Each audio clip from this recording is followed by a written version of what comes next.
everyone, Sophia here, my great challenge. Yes, I am back. I'm back home. Do I look refreshed? I want to do a chit chat video and give you a life update and let you know what's going on. I want to reflect back on my trip to France.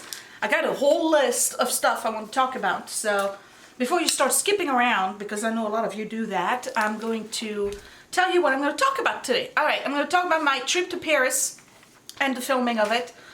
Spending time with mom.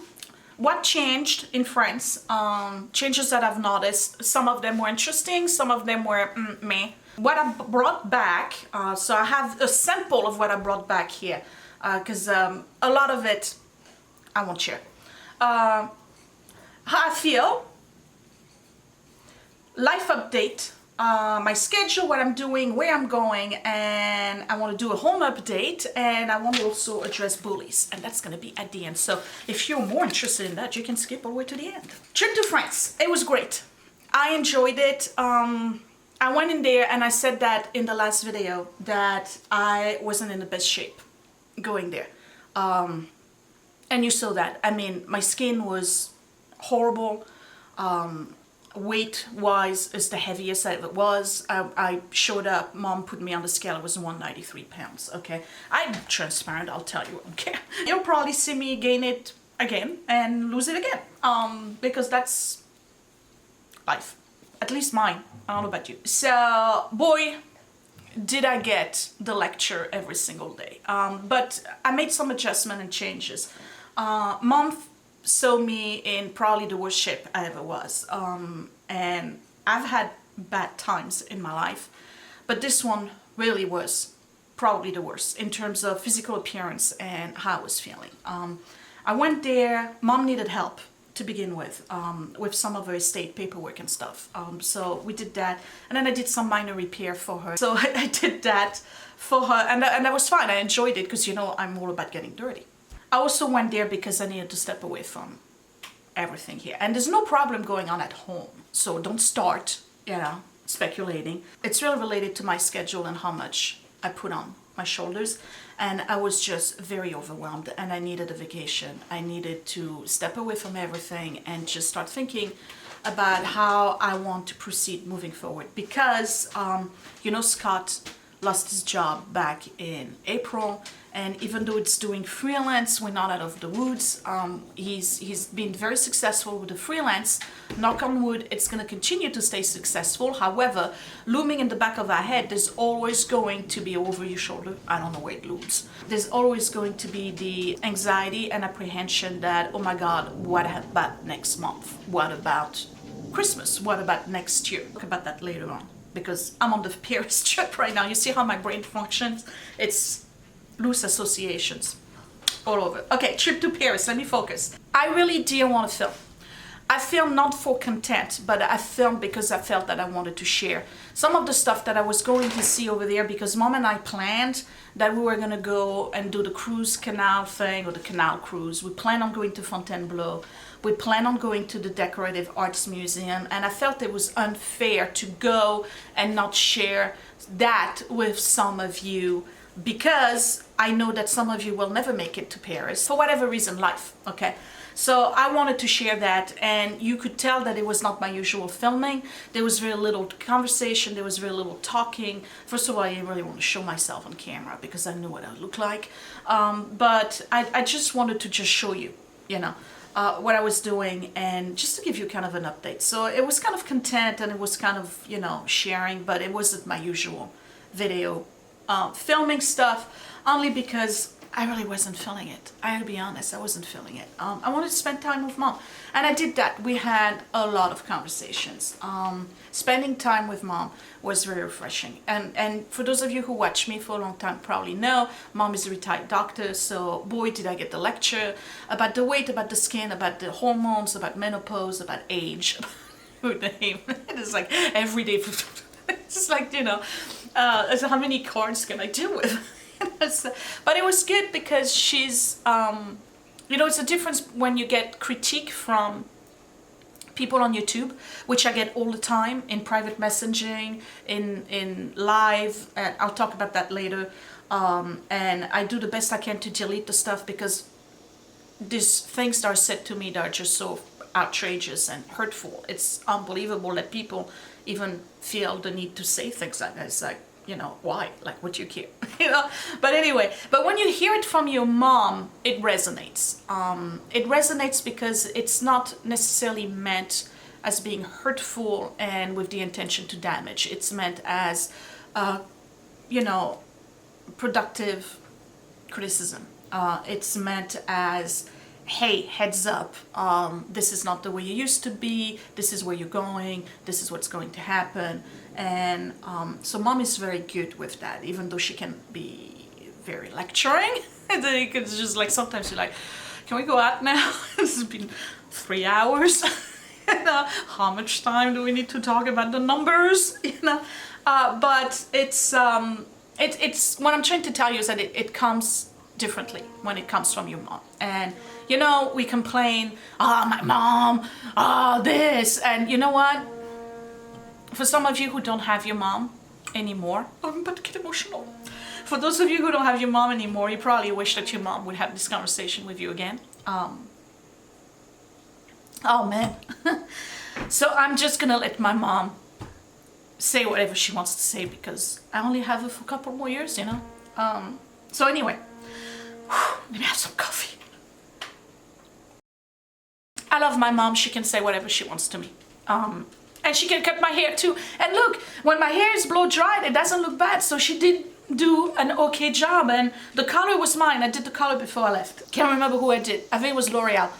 I didn't like it. It dried my hair, but it covered the gray. So, you know, it's a plus. Anyway. So yeah, spending time with mom was needed for me, and it was definitely needed for her. Mom needed a change of scenery, and she needed to be able to do things, and we chit-chat about everything and nothing. We chit-chat about life, death, and everything in between. Family history, my family, her family, you know, the past, the future. It was just very nurturing. It's what the doctor ordered, really. I needed that. So that was very good. So now I'm going to talk about what changed and weird stuff in France. Okay, so I haven't been there in 3 years. You know that, right? Because the last video was 2016. I did so much tourist stuff while I was there the last time. I didn't really take the time to smell the roses and absorb what was going on. And so I was able to do that this time around because we were doing less touristy stuff, and I really had more conversations with mom, which I really didn't have the last time because I was with family and friend, and we were just going like from point A to point B non-stop. It was a different type of trip. This one was more about atmosphere and observing, and I know I didn't capture any of that on video. I'm sorry. I wasn't feeling it. But anyway, so I have to tell you, I don't understand why mom comes here and the first thing she wants to do is go to CVS or Walgreens and check out what's at the drugstore here. Because when you go to the drugstore in France and in Paris, it's amazing the amount of products they have. Like, we have maybe like one aisle of beauty products. Over there, they have 6. And the majority of the products over there are bio, and by bio meaning organic and natural product. They've almost completely eliminated anything that has parabens, that had sulfates, that had all of the bad stuff, right? But I really didn't see a lot of sunscreen, which is kind of amazing because they really take care of themselves. Like, I went in there and it just hit me in the face how much French women care for their physical appearance and their well-being. American women, I'm gonna say we because I'm more American than French now. We got nothing on them. Really, it's amazing. You name it, they have it. All right, there's products for everything, and the line of diet products, and I'm not talking about the hydroxy cuts and stuff like that. I'm talking about the wellness detox, water drainage, lymphatic drainage, you name it, right? Type products they have over there. It's an entire aisle worth of it. The teas, the creams, the lotions, the sprays, the water, the drinking, the pills, and it's all natural products. It's all herbal stuff. So in that sense, it looks very much like Ayurvedic medicine, and I don't remember that from living there. It's really like an economy that's boomed over the years. So, and then when you go to a supermarket, it's all bio. It's so organic stuff. Everything is bio this, and it says bio, bio, bio. It's like all green aisles of endless products that are entirely natural with no preservative, no additive. They completely ban MSGs. They completely ban Monsanto products. They completely ban corn syrup products. And when I say ban, it's not like you can't find it. It's there, but it might be like 2 products versus 70 products. Like 2 of them will have the corn syrup, and the rest is just cane sugar, fructose, natural sugars, and things like that. So it's very refreshing to see how the food industry has changed over there, and I hope it's going to get here soon. But I have to tell you, the prices are much more affordable for that kind of products there than they are here. When you go, let's say, to Whole Foods supermarket over there, and every supermarket is like a Whole Food over there.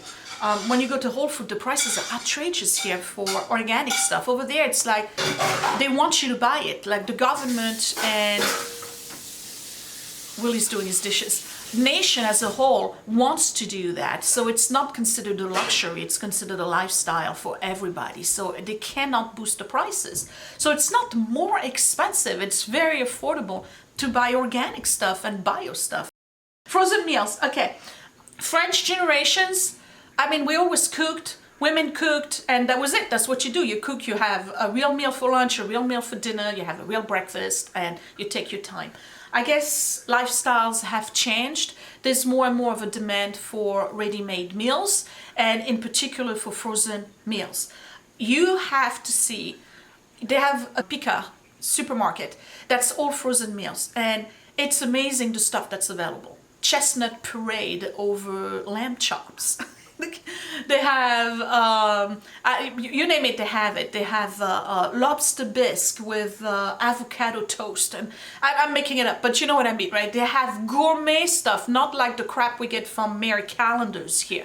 They have real gourmet frozen meals over there, and they're not more expensive. They're definitely cheaper than going out, and ladies just go in, they grab the stuff, they fill up the fridge, and every day they have a gourmet, a real gourmet meal.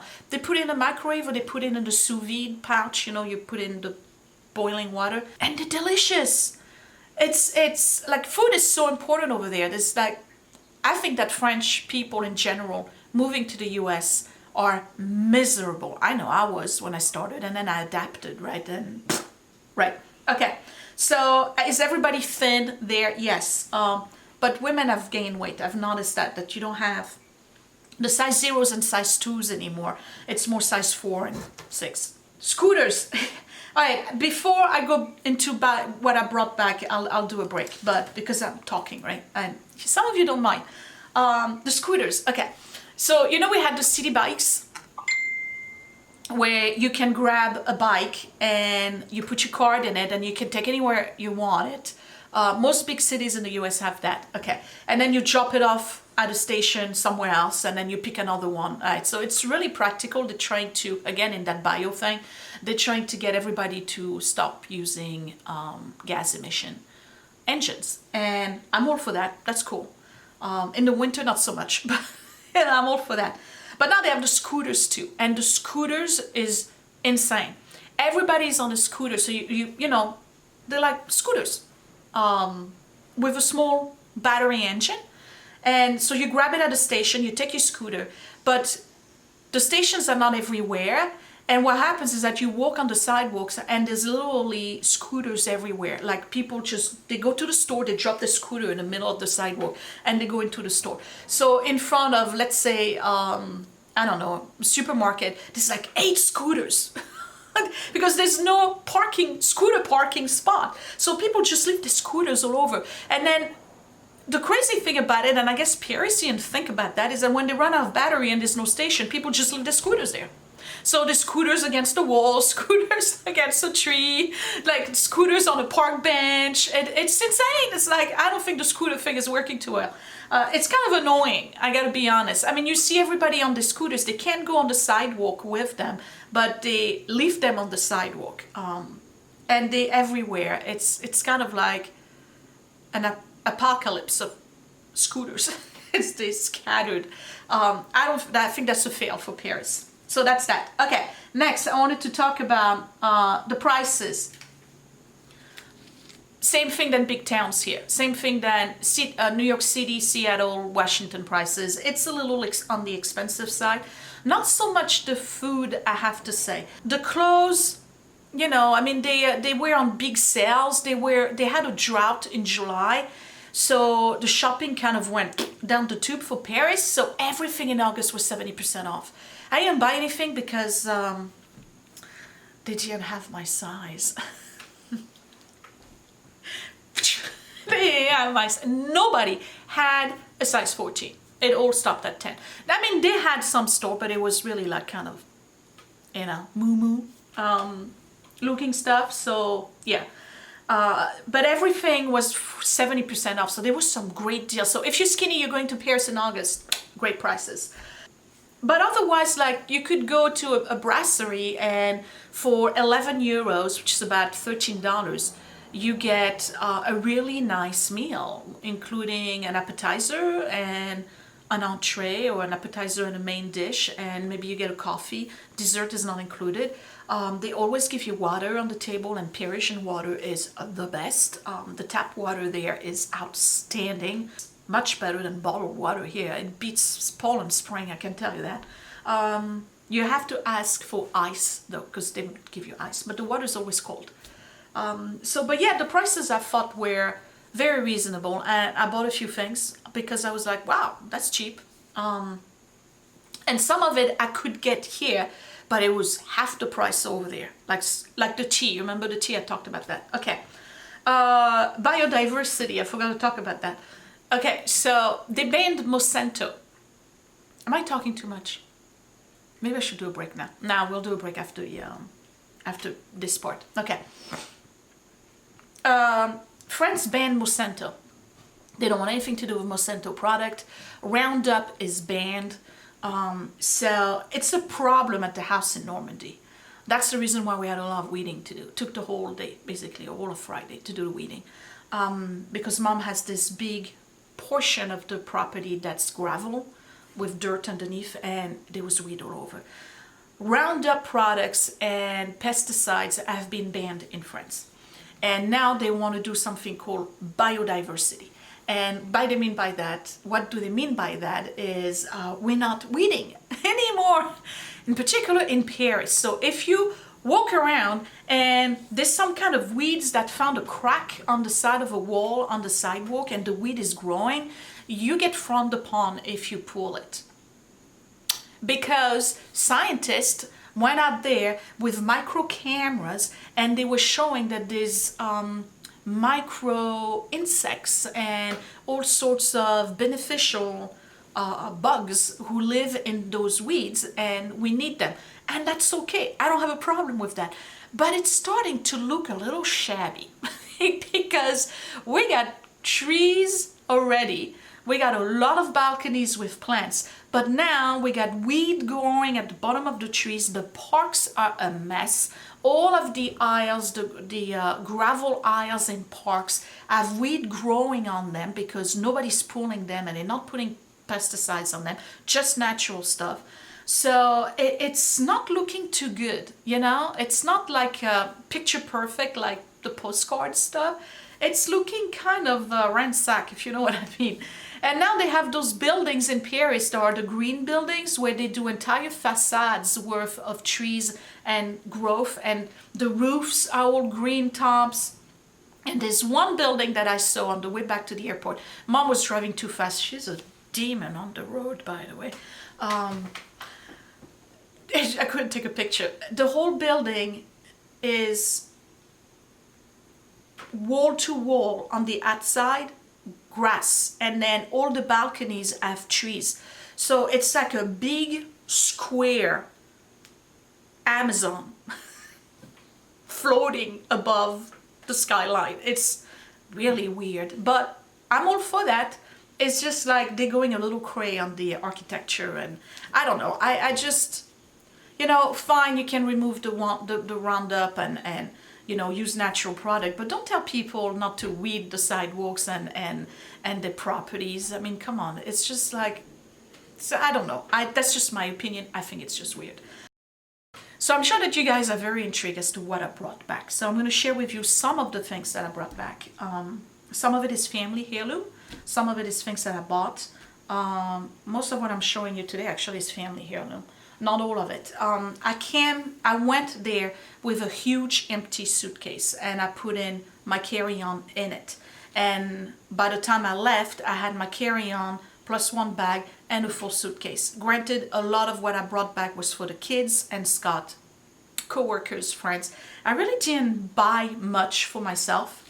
I bought a perfume, a refill of perfume, some tea, some jam, and the rest is for everybody. That was it. I didn't buy any makeup, I didn't buy any clothes, I didn't buy any, nothing, no products, no skincare, nothing. Right, so what did I bring back? Okay, so if you guys remember from the last trip, I went to a store called Le Comptoir de Famille. And I really was looking forward to go to that store because they were doing old-fashioned French products and household goods. So if you wanted to find your grandma's coffee bowl, and if you wanted to find your great grandma's napkins, they would have them. You know, like kind of stuff that's like standard through generations, like everybody had the salt box. Okay, so you would go there and you would find all of those things because they would reissue them. But when I went there in 2016, I wanted to buy a whole bunch of stuff in that store because they didn't have shipping to the US. And I was told by then that the store was closing, not just that one, but the company altogether. And the lady had told me that people were buying from IKEA and they didn't want that French stuff anymore, which saddened me. And I think I made a comment about that in that particular video back in 2016. But I went to the flea market and I found stuff. I was very happy. So I bought these. These are café au lait bowls. And they are by that particular brand, Le Comptoir de Famille, and they are ceramic and they say Le Petit Déjeuner on it, and there was only 3 of them and I grabbed them because they're hard to come by. Now you all want to know, oh wait, before I talk about the silverware, you saw those, Mom and I bought 4 each. So I got 4 and she got 4. They were €8. These are traditional linen kitchen towel. They are from the 50s. And they're amazing. They really are. They absorb great. They smell great. They're really good. Okay, now I made a big deal about the silverware, right? Okay, so when I went there, the first night, Mom and I went to a brasserie, you remember? And as soon as I started using the utensil, I was like, oh my God, Mom, why can't I find utensils like this in the US? It's not just the European size, it's the weight of them. There is a weight to French utensils and European utensils in general. Like you hold something. It's not a flimsy, even the Martha Stewart, which I'm going to show you, are flimsy compared. So we spent pretty much the entire time there looking for some. And we did at Les Puces de Vente. And I found a whole set. And a whole set in France is called a ménagère. That's the word of the day. Ménagère. It's got everything. I even have the serving utensils, the ladle. I have the carving knife and the carving fork. And I have 2, so I have the whole thing, okay, and I paid €80 for it, and it's silver plate, and it's from the 30s, and it's in perfect condition. Okay, let me show you. All right, so first I'm going to compare it. This is a Martha Stewart dinner fork. These are my regular fork. This is a European size fork. Do you see the difference? Okay, and these are the ones that I got, so I'm going to show them to you. They buy Orbril, which is a defunct company. It's an Art Deco design. They're from the 1930s and they are silver plated, and you can see the stamp right here. they can go in the dishwasher, which I find amazing. Mom says try it because the old silver plate you can actually put it in the dishwasher. It is that good. It's like quadruple plate or whatever. They just feel great. So I have a set for 12. And I'm so happy. It sounds ridiculous to be excited about this stuff. It's just forks and knives of here. Yeah, okay. But if you haven't used European utensils, you don't know. You're missing out. Okay, so here are the spoons. Okay, and I'm going to show you the difference. This is a soup spoon from Martha Stewart. This is a European soup spoon. You see how much bigger they are. And then, alright, so I have, let me just go through. I have the forks, I have the knives, I have the coffee spoons, I have the soup spoons, and I have the salad knife or dessert knife. So I don't have the small forks that it didn't have, but I have everything else, all the serving utensils and stuff. So very happy about that. It was €80 for a set of 12 at silver plate, and it's from the 30s. So the design is very pretty. Scott loves it, so we're very happy about that. So I brought that. Okay, next, the rest is heirloom. So I'm gonna go through that real quick. You can pose if you want to see it better. I brought this. This belonged to my grandfather. My Italian grandfather. This is I think this has got to be from the 60s. It's an espresso set, made in Italy. I don't know if you bought it there. Does it say Italy? No, none on that. It says Italy on these. Okay.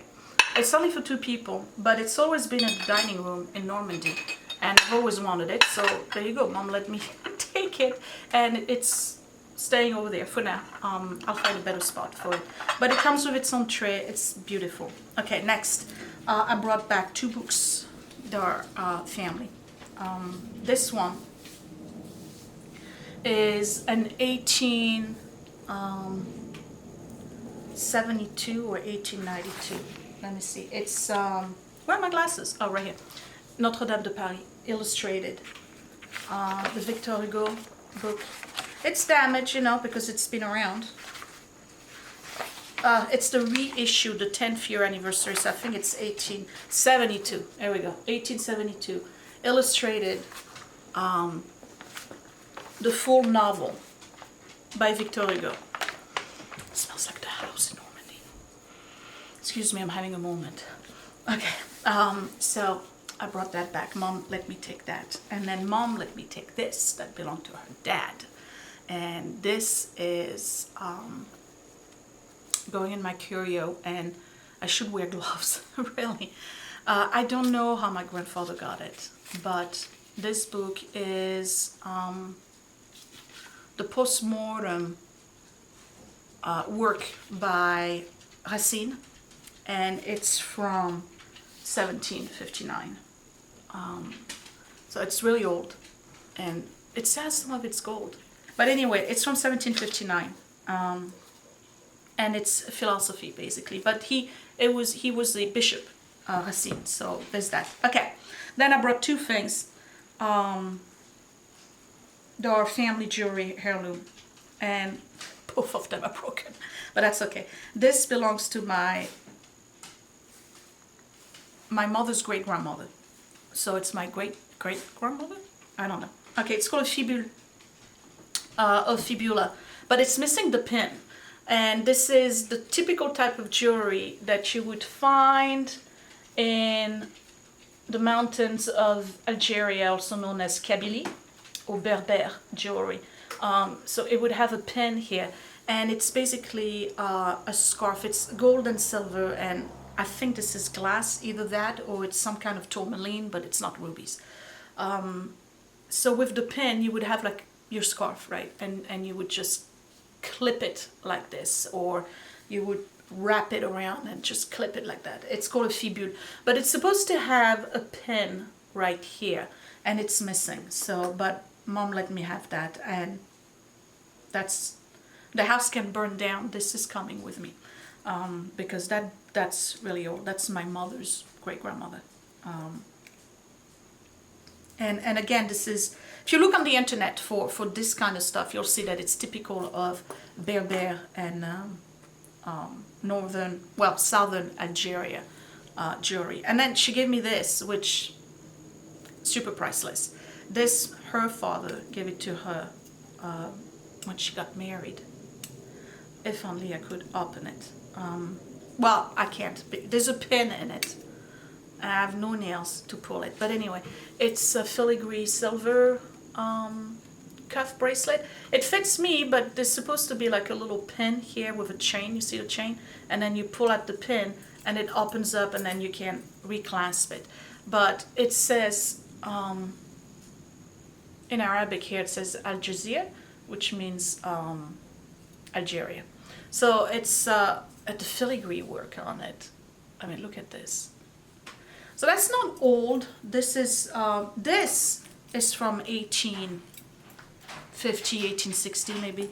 This is more like 1940, 1950. So it's not that old. So that's all I brought back. Well, there's other stuff, but I'm not gonna share in this video. And then you're probably gonna spot them anyway in various videos after that. So you know what, because this is going to be a very long video, I'm gonna cut it into 2 parts. Okay, so this is the end of part 1, in which I talked about my trip to France. Part 2 coming up soon, probably in 2 days. I'll talk about how I'm feeling, where I'm going, life updates and whatnot. And this is a lady who's responding because I'm going to share that with you. Yes, it's 42 inches. Wait until you see this. I'm going to show you now. You know how I want to replace that curio cabinet? That's really not a curio cabinet. It's a library thing from IKEA, right? I finally found the curio cabinet. Here we go. To replace it, it slides. It's gorgeous.